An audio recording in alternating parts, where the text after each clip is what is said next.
ये खुशबू, इसी खुशबू ने तो मुझे तुम्हारा दीवाना बना रखा है।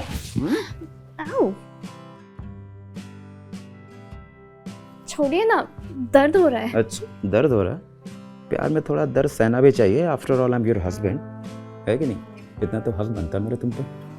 प्यार आराम से भी हो सकता है। मुझसे नहीं होता प्यार आराम से। कि जब भी तुम्हें देखता हूँ दिल करता है तुम्हें खा जाऊं। सासू माँ और ससुर जी के लिए नाश्ता बनाना है, लेट हो रहा है। अरे वो दोनों गए हैं मंदिर, आने में उन्हें टाइम लगेगा। उनके नाश्ते से पहले मैं अपना नाश्ता तो कर लूं।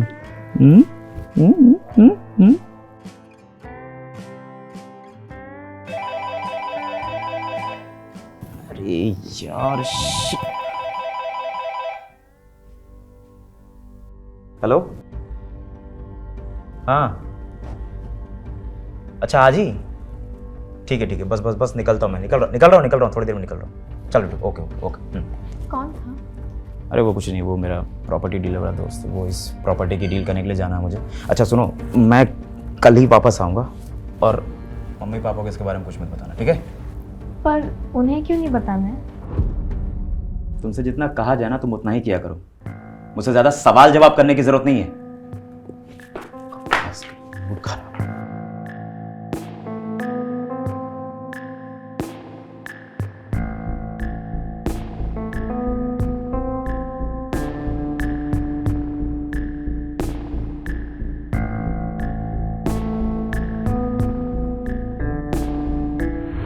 औरतों का जीवन अक्सर अपने पति और ससुराल वालों की सेवा में ही निकलता है, पर अगर एक औरत को ऐसा पति मिले जो उसे बस इस्तेमाल करने की चीज समझे, तो उस औरत के दिल पे क्या बीतती होगी, ये हमें समझना चाहिए।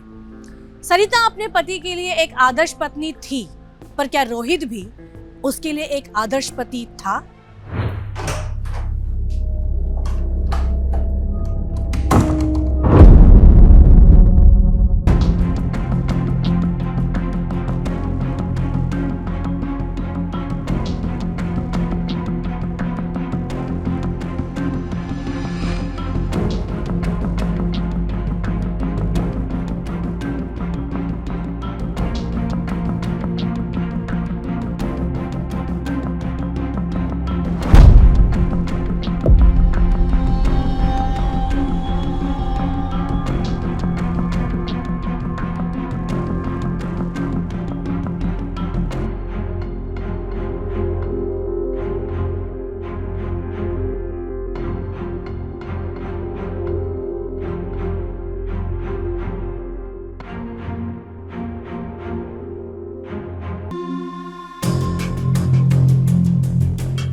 हेलो। हेलो। हाँ आप पहुँच गए? हाँ पहुंच गया कब का। मम्मी पापा कहाँ हैं? वो ऊपर अपने रूम में सो गए। मैंने उन्हें दवाई भी खिला दी है और मेरा भी सिर दर्द हो रहा है, मैं भी दवा खा के सोने जा रही हूँ। ठीक है? अच्छा ठीक है, तुम भी सो जाओ। Good night.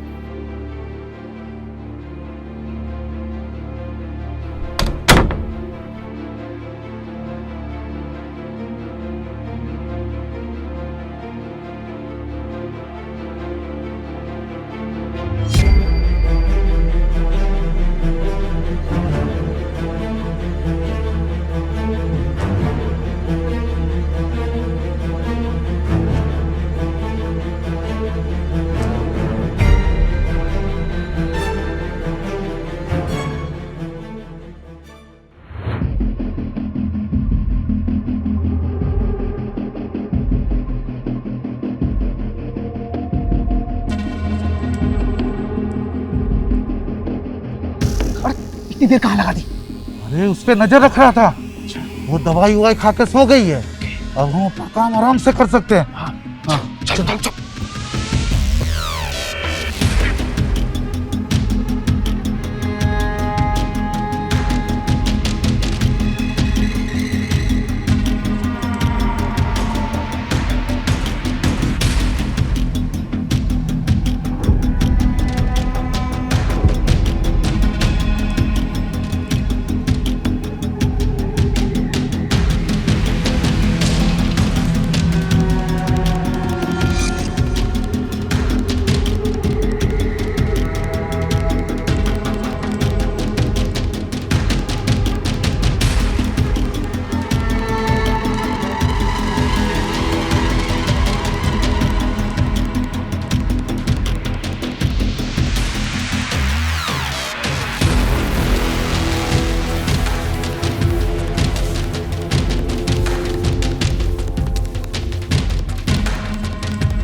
पास आने तो खोपड़ी तोड़ दूंगा।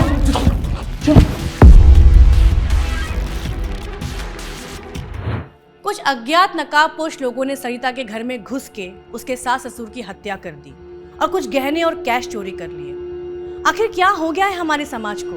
लूटपाट, खून खराबा, ये सब जैसे आम बातें हो गई हैं। जब अखबार उठाओ तो कोई ना कोई दिल दहला देने वाली खबर हमें देखने को मिलती है। क्या सरिता के सास ससुर को सिर्फ लूट के लिए मारा गया या इसके पीछे कोई और वजह थी? मम्मी, पापा, सरिता, क्या हुआ? क्या मम्मी पापा को? सब ठीक है ना? कहाँ है? अरे बोलो। आप ही रोहित जी है? हाँ। रोहित जी, हमें आपके मम्मी पापा की डेथ का बहुत अफसोस है। नहीं, क्या बोल रहे? नहीं कुछ। देखिए, हमने उनकी डेड बॉडीज को पोस्टमार्टम के लिए भेज दिया। नहीं हो सकता।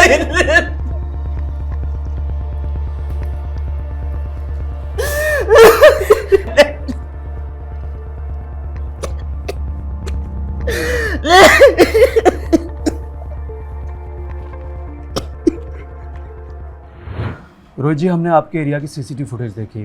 फुटेज में हमने 2 आदमी को बाइक पर देखा जिन्होंने अपना चेहरा हेलमेट से और कपड़े से ढक कर रखा था। बाइक पे नंबर नहीं था, शायद चोरी की होगी। देखिए, आप फिक्र मत कीजिए, हम बहुत जल्द आपके मम्मी पापा के कातिल का पता लगा लेंगे। उन लोगों को चोरी करनी थी तो चोरी कर दी। मेरे बूढ़े माँ बाप को मारने की क्या जरूरत थी? आखिर क्या बिगाड़ा था उन लोगों का मेरे परिवार ने? मेरा हंसता खेलता परिवार एक दिन में तबाह हो गया। रोहित जी, हम आपकी तकलीफ समझ सकते हैं। वैसे क्या क्या चोरी हुआ था? 5 लाख की ज्वेलरी और 8 लाख कैश। और आप कहाँ थे? मैं बिजनेस के काम से बाहर गया था। तभी ये सब हुआ। रोहित जी, हमें आपके घर के आसपास की सीसीटीवी फुटेज में एक आदमी भी दिखा जो कि आपके घर के ऊपर निगरानी रखे हुए था। वारदात से ठीक थोड़ी देर पहले आपकी किसी से कोई रंजिश या कोई दुश्मनी? नहीं इंस्पेक्टर साहब। ठीक है, आगे की इंक्वायरी के लिए प्लीज़ हमें कोऑपरेट कीजिएगा।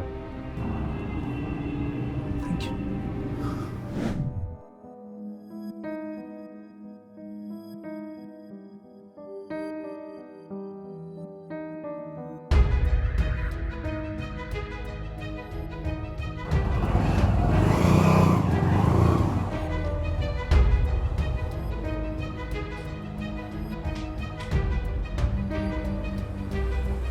वो कौन था? वो प्रॉपर्टी डीलर था, मेरा दोस्त राघव, जिसके साथ प्रॉपर्टी डील करने गया था मैं। घर में इतना सब हो गया और आपको अभी भी प्रॉपर्टी की पड़ी है? अच्छा सुनिए, पुलिस का कॉल आया था, उन्हें कुछ पूछताछ करनी है, इसलिए वो लोग घर आ रहे हैं। ठीक है, तुम देख लेना, मुझे प्रॉपर्टी से रिलेटेड कुछ काम है। अच्छा सुनो, ये पुलिस वाले को प्रॉपर्टी डीलिंग की कोई बात मत बताना। मैंने कहा है मैं बिजनेस सिलसिले में बाहर गया था, ठीक है?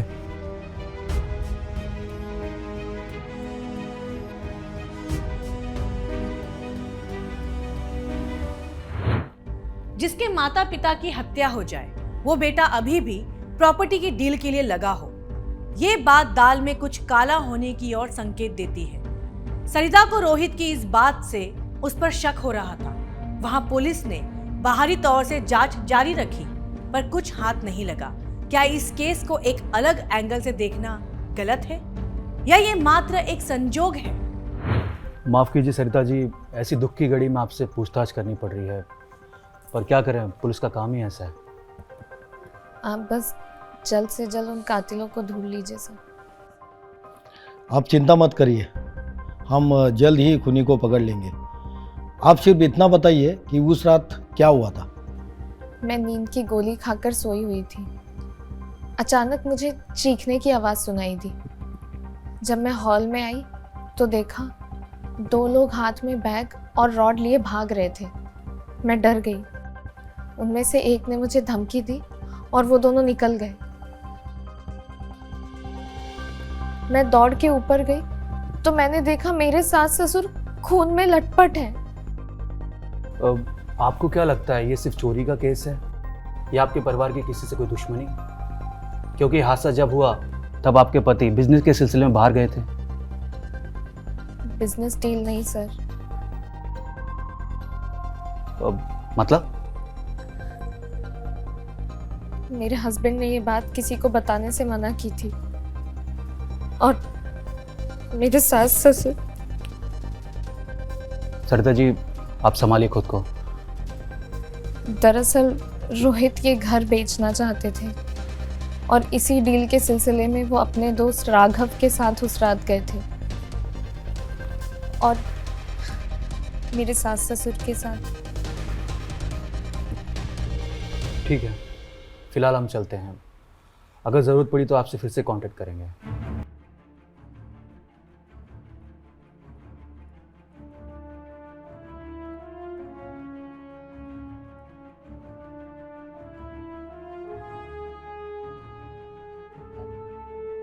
पर अब मुझे एक केस कुछ उलझा हुआ लग रहा है। एक काम करो, रोहित की उस रात की लोकेशन डिटेल्स निकलवाओ। फिलहाल इनके घर की तलाशी लेते हैं और ये राघव, उससे भी पूछताछ करनी होगी। Okay sir. चलो। हाँ, नो वरीज।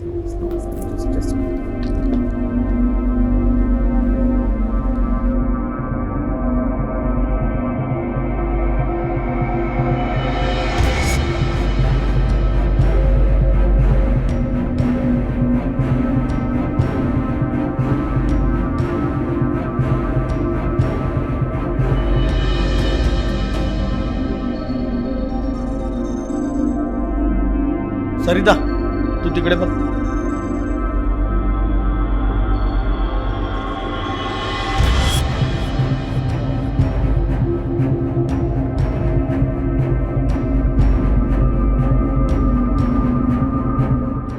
राघव कुछ दिनों के लिए कहीं बाहर गया था, इसलिए पुलिस के हाथों नहीं लग पाया। आखिर रोहित के दिमाग में क्या चल रहा था? क्या सच में रोहित ने अपने माँ बाप का खून करवाया होगा?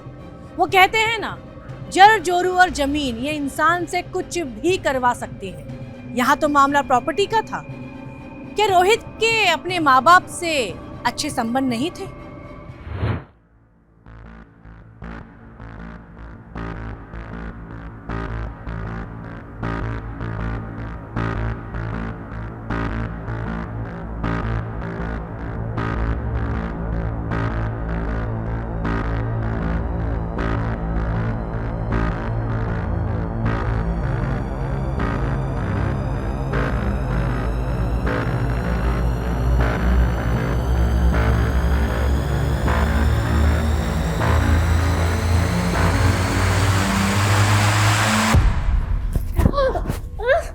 तुम दारू पी के आए हो?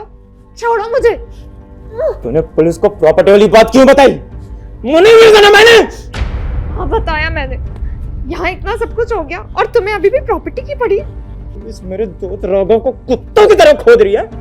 तू नहीं बताएगा कुछ? क्यों बताया? छोड़ो मुझे।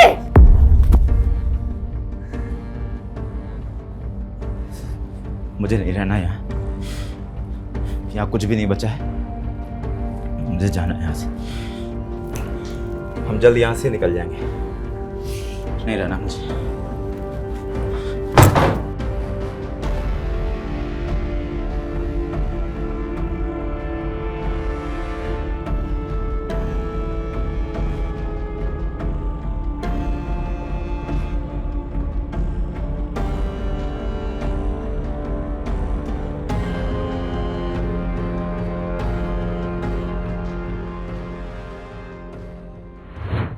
रोहित का बर्ताव सरिता के लिए बहुत खतरनाक सा होता जा रहा था।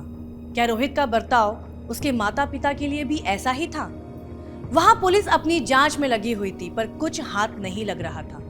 क्या सच में ये मामला बस लूटपाट का था और रोहित का इसमें कोई हाथ नहीं था?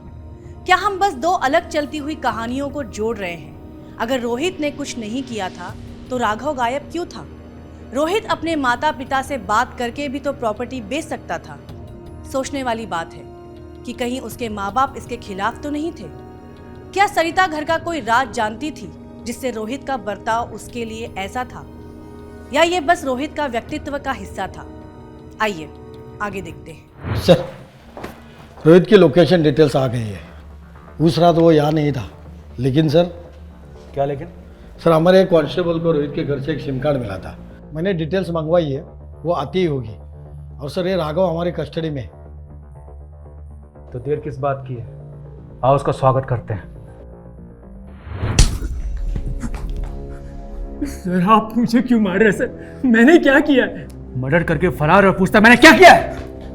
मर्डर? सर मैं एक साधारण सा प्रॉपर्टी डीलर हूँ। घर जमीन खरीदना, बेचना, लोगों को घर रेंट पर दिलाना, ये मेरा काम है सर। मैं किसी को क्यों मारूंगा सर? रोहित के माँ बाप को क्यों मारा तूने? सर रोहित मेरा बहुत पुराना दोस्त है। उसके हर सुख दुख में मैं उसके साथ हूँ सर।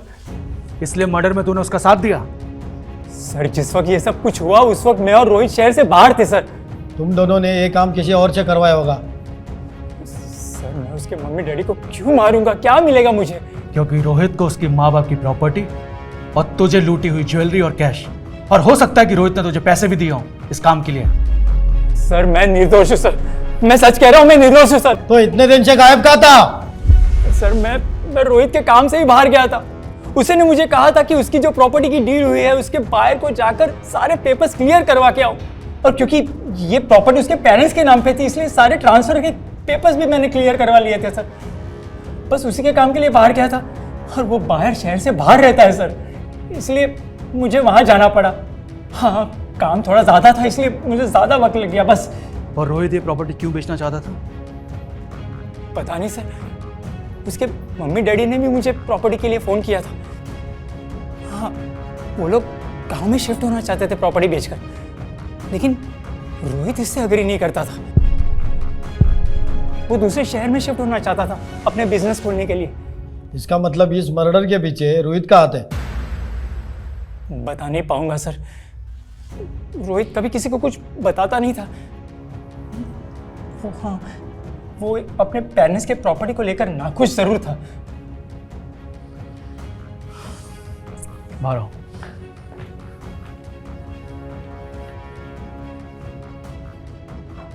मुझे लगता है कि रोहित ने इस काम को अंजाम दिया है क्योंकि प्रॉपर्टी का एंगल उसकी तरफ इशारा करता है। सर हमें पक्के सबूत की तलाश करनी होगी। हमें जो दूसरा सिम मिला है देखते हैं उससे कुछ पता चलता है।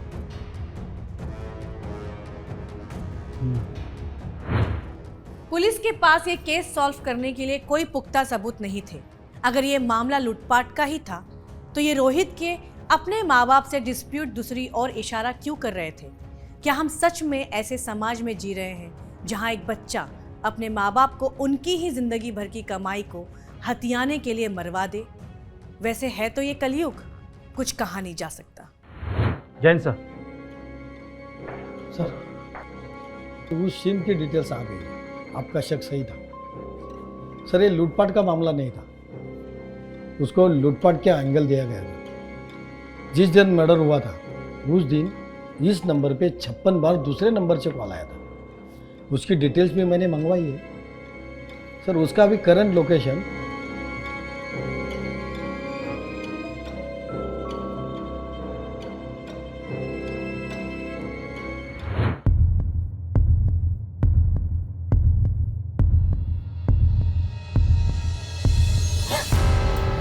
सिद्धार्थ तुम?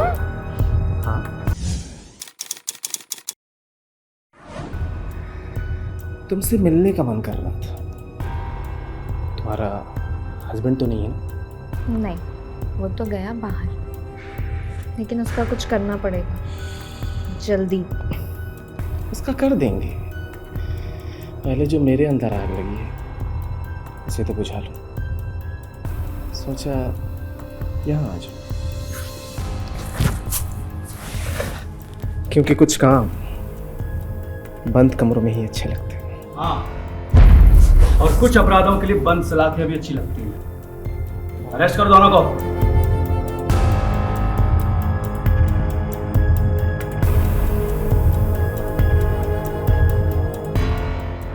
पुलिस ने जो सिम की डिटेल्स निकलवाई थी उसमें मर्डर के लिए उस दिन 56 बार सरिता और सिद्धार्थ ने बात की थी। क्या यह अपराध के पीछे सरिता का हाथ है? आखिर कौन है ये? सिद्धार्थ और सरिता के साथ मिलकर इसने क्यों रोहित की माँ और बाप की हत्या करवाई? एक बहू अपने सास ससुर को कैसे मरवा सकती है? ऐसे कई सवाल अपने मन में उमड़ रहे होंगे। आइए हम देखते हैं कि इस अपराध की क्या वजह थी। क्यों मारा अपने सास ससुर को? बोलो। सर, ये काम मैंने अपने दोस्त लोकेश के साथ मिलकर किया था। सरिता के कहने पर। हम दोनों बहुत पहले से एक दूसरे से प्यार करते हैं सर। अपने पति से चुप के दूसरे मर्द के साथ संबंध रखती हो और सास ससुर को मार के पति के ऊपर डालती हो। सर, रोहित को मेरे और सिद्धार्थ के बारे में सब कुछ पहले से ही पता था।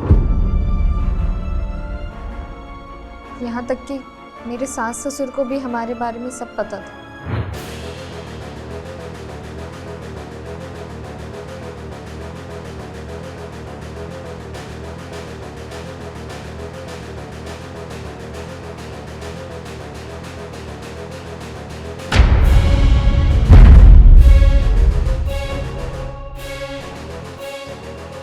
तुझे कितनी बार मना किया मेरी बीवी से दूर रहे? समझ में आती है बात? हाँ? मेरे माँ बाप ने तुम लोगों को कितनी बार समझाया, लेकिन तुम लोगों की रंगरलियां खत्म नहीं हो रही। मैं सिर्फ और सिर्फ अपने खानदान की बदनामी की वजह से चुप हूं, वरना तुझे ना जान से मार दूंगा मैं, समझा? समझ में आ रही तेरी बात? चल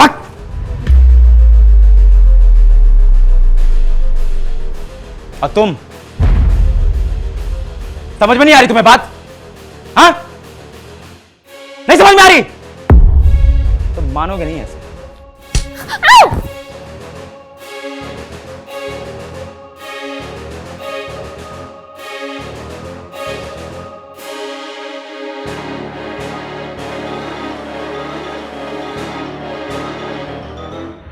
मेरे सास ससुर ने मुझसे मेरा फोन तक छीन लिया था। वो ये घर बेच के गांव जाना चाहते थे और रोहित ये घर बेचकर दूसरे शहर शिफ्ट होना चाहते थे। और मैं ये घर बेच के सिद्धार्थ के साथ कहीं दूर जाना चाहती थी।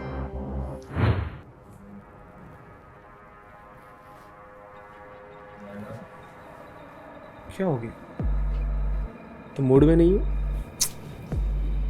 तुम यहाँ मूड बनाओ और वहाँ मेरे सास ससुर ने मेरा जीना हराम कर रखा है। तो इसमें मैं क्या करूं?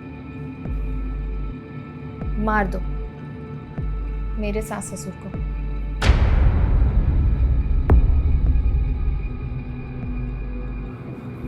क्या पागल हो गई हो क्या? जेल भिजवाना चाहती हो मुझे? मैं नहीं जानती, तुम कुछ तो करो। इससे होगा भी क्या? तुम्हारा हस्बैंड है, उसे भी मारना पड़ेगा। नहीं, तुम उसकी टेंशन मत लो। मैं उसे फंसा के ये घर अपने नाम कर लूंगी और फिर ये घर बेच के हम दोनों चैन की जिंदगी जिएंगे।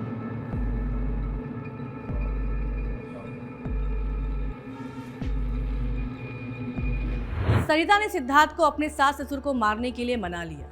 दोनों ने मिलकर ये प्लान किया कि सास ससुर को रास्ते से हटा के सरिता रोहित को फंसा के रोहित की फैमिली की प्रॉपर्टी को बेचकर सिद्धार्थ के साथ अपनी जिंदगी बिताएगी। इस प्लान को अंजाम देने के लिए सिद्धार्थ ने सरिता को एक सिम दी और पूरा मामला लूटपाट की तरह दर्शाया, पर सरिता वो सिम छुपाना भूल गई, जिसके चलते पुलिस सिद्धार्थ तक पहुंच गई। कानून को इतना भी कमजोर मत समझिए कि आपका जो मन होगा वो करेंगे और कानून के हाथ से बच निकलेंगे। अब जेल की हवा खाने को तैयार हो जा तुम दोनों।